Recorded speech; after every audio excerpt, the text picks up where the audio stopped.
औज़ुबिल्लाहि बिस्मिल्लाहिर्रहमानिर्रहीम। अस्सलाम वालेकुम। आज एक नई वीडियो के साथ आपकी खिदमत में हाज़िर हैं। फ़िज़िक्स 9 क्लास की पेयरिंग स्कीम आज डिस्कस की जा रही है। किस चैप्टर में कितने एमसीक्यूज़ कितने शॉर्ट आने हैं। तो चैप्टर नंबर 1 में से 2 एमसीक्यूज़ 3 शॉर्ट आएंगे, 2 में से 1 एमसीक्यूज़ 2 शॉर्ट आएंगे, 3 में से 1 एमसीक्यूज़ और 3 शॉर्ट आएंगे। इसी तरह चैप्टर नंबर 1, 2, 3 को मिला के एक लॉन्ग बनेगा।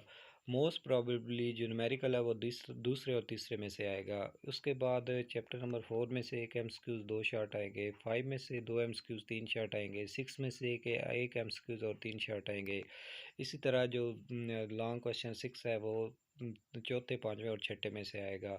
उसके बाद चैप्टर नंबर 7 में से एक एमसीक्यूज़ 3 शॉर्ट आएंगे, 8 में से एक एमसीक्यूज़ 2 शॉर्ट आएंगे, 9 में से 2 एमसीक्यूज़ 3 शॉर्ट आएंगे और इसी तरह 7, 8, 9 में से एक लॉन्ग आएगा। मोस्ट प्रोबेबली जो न्यूमेरिकल हैं वो दूसरे और तीसरे में से न्यूमेरिकल आ सकता है, चौथे और छठे में से आ सकता है, सातवें और आठवें में से आ सकता है। बहुत शुक्रिया। अगर आप इस चैनल पर नए हैं, आपने चैनल को सब्सक्राइब नहीं किया, चैनल को सब्सक्राइब कर लें, बेल आइकन को ऑल पे प्रेस करें ताकि जब